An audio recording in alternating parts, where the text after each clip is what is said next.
जब मैं छोटी थी तो एक पिक्चर आई थी क्रांति। पता नहीं इन बच्चों ने कितनों ने देखी है, बड़ों ने तो आई एम श्योर सबने देखी होगी। उसमें एक गीत था कि अब के बरस तुझे धरती की रानी कर देंगे। तो एक देशभक्ति की ऊर्जा अंदर से निकलती थी। ऐसा लगता था कि हम भी कुछ करें देश के लिए, हम भी अपने देश को इस पूरे विश्व की धरती का किंग बना दें, रानी बना दें। और आज जब मैं सरदार पटेल के इस प्रांगण में आकर के देख रही हूं कैसे छोटी से छोटी चीज को, छोटे से छोटे विषय को आपने इन बच्चों की रगों में डाला है। हजारों बच्चे हर साल यहाँ से अपना स्कूलिंग करके निकलते होंगे, पर आपने जिस शिद्दत के साथ इन बच्चों को तैयार किया है, आई एम श्योर कि ये सारे जितने भी आपके एलुमनाइज हैं देश में जहां जहां भी होंगे, वहां पे जरूर मातृभूमि का और भारत माता का सम्मान बढ़ा रहे होंगे। भाई ये जो तुम ऐसे कर रहे हो ना, डोज नहीं मिल रही। हम नेताओं को एक बार ताली सुनने की आदत होती है।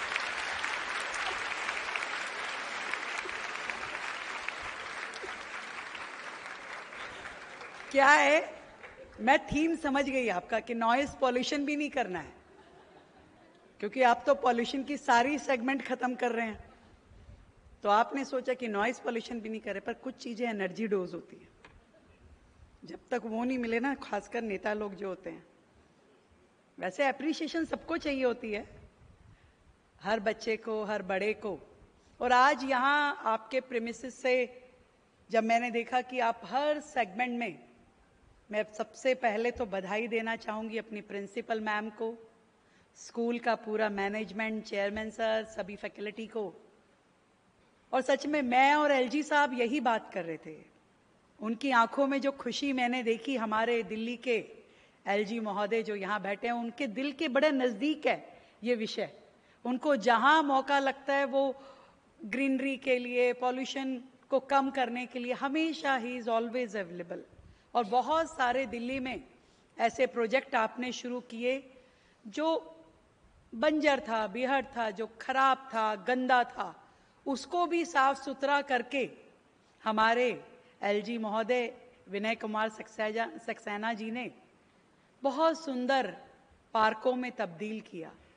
जहां पहले कुछ दिखाई नहीं देता था गंदगी के अलावा, आज वहां बेहतरीन पार्क है, चाहे वो बासेरा हो, असीता हो, यमुना रिवर फ्रंट्स हो। उन प्लेन्स में आपने एक, चाहूंगी कि एक बार जोरदार तालियां हमारे एलजी महोदय के लिए बजाई जाए। बांसुरी जी हमारी इस एरिया से सांसद हैं, धर्मेंद्र जी हमारे दिल्ली सरकार के सीएस हैं, और केतन कुमार जी शाह प्रेसिडेंट हैं जीईएस के, गुजरात एजुकेशन सेक्रेटरी हैं, निहारिका राय जी हमारी ट्रांसपोर्ट सेक्रेटरी हैं, अनुराधा जोशी जी हमारी प्रिंसिपल महोदय का मैंने पहले ही नाम लिया, और हमारे सभी अधिकारी, प्रिंस धवन जी यहाँ बैठे हैं, बाकी सभी। बहुत ही अच्छा इनिशिएटिव ये हुआ है कि आज हजारों स्कूल दिल्ली में हैं। यदि इन स्कूल्स में चलने वाली सभी बसेस को हम इलेक्ट्रिक मोड पे ले आए, क्योंकि सरकार अपनी ओर से पॉल्यूशन को खत्म करने का हर संभव प्रयास कर रही है। वो कूड़े के पहाड़ हटाना हो, वो गंदगी को दूर करना हो, वो डस्ट मिटिगेशन हो, प्लांटेशन हो, everything we are trying to do for this pollution curbing. पर एक बहुत बड़ा सेगमेंट जो प्राइवेट स्कूल्स के माध्यम से या सभी स्कूलों के माध्यम से जिन बसेस को हम देखते हैं कि सड़कों पे दौड़ रही हैं, बच्चों को स्कूल से लेकर के जाती हैं, वो भी दिल्ली की सड़कों पे कहीं ना कहीं पॉल्यूशन बढ़ाने के में भूमिका निभाती थी। पर आज सरदार पटेल स्कूल ने दिल्ली सरकार के सहयोग से ये इलेक्ट्रिक फ्लीट को अपने साथ जोड़ के मैं समझती हूँ बहुत ही सुंदर काम किया है। अब दिल्ली की रगों में केवल पॉल्यूशन नहीं, स्वच्छ हवा बहेगी। और आपने जो ग्रीन इनिशिएटिव्स स्कूल में बच्चों के माध्यम से किए हैं, मैं उसे अप्रिशिएट करते हुए ये कहना चाहूंगी कि सच में ये संस्कार, ये आदतें जो हमारे अंदर हैं, वो सब स्कूल्स के सभी बच्चों को मिलनी चाहिए। आपने बहुत अच्छा सोचा है कि बाकी स्कूलों के साथ MOU करके आप उनको भी इस तरह का कल्चर डेवलप करने के लिए सहायता करें।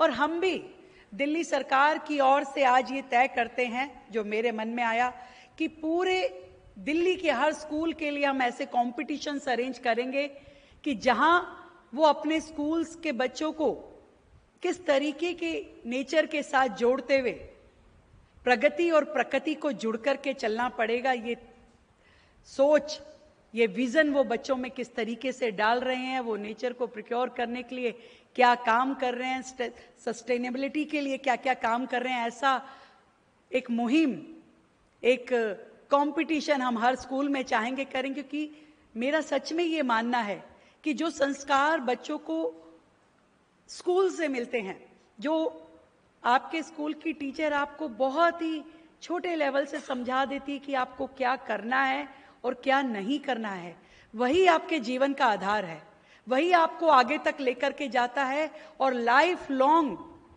ताहा उम्र वो आपको उस चीज से अलग नहीं होने देता। आज हम विदेशों की बातें करते हैं कि विदेश बड़े सुंदर हैं, साफ सुथरे हैं, पर उनका कल्चर जो है, जो उनका अपने देश के प्रति प्यार है, वो एक छोटा सा भी रैपर जमीन में नहीं डालते हैं। ये संस्कार किसने उन लोगों में भरे? कहीं ना कहीं उन स्कूलों ने, जो ये सीख देते हैं कि टॉयलेट भी आप यूज करो तो शीट साफ करके बाहर आइए। आपको हर बच्चे को इस तरीके से तैयार करना होगा कि उसके लिए अपनी सोसाइटी, अपना देश, अपना नेचर, सबसे उसे प्यार हो। और देशभक्ति के मायने अब यही हैं। मैं बार बार इस बात को जरूर दोहराती हूं कि देश के लिए मरने का अब हमारे पास एक भी मौका नहीं है, परंतु देश के लिए जीने का हर दिन, हर पल हमारे पास मौका है। हम चाहें तो देश के लिए रोजाना कुछ ना कुछ कर सकते हैं और अपने देश को आगे बढ़ा सकते हैं।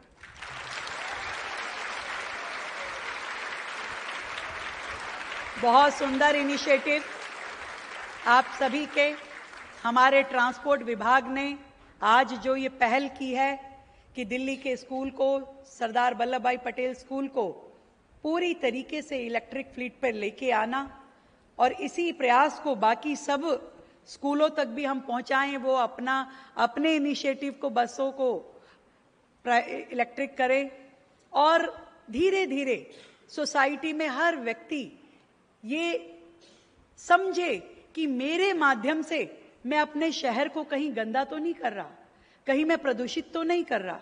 मैं अगर अपने शहर को साफ सुथरा सुंदर ना भी बना पाऊं, पर गंदा करने का मुझे कोई हक नहीं है, पॉल्यूशन फैलाने का मुझे कोई हक नहीं है। ये बात हम सबको समझ में आनी चाहिए। हम केवल अधिकारों की बातें ना करें, कर्तव्यों की भी बातें करें। और यदि ये चीज हमने सीख ली तो देश की 140 करोड़ की जनसंख्या, ये जो हमारी पॉपुलेशन है, ये हमारे लिए लायबिलिटी नहीं रहेगी, ये हम सब के लिए एसेट बन के काम करेगी और हम सब अपने देश को आगे बढ़ा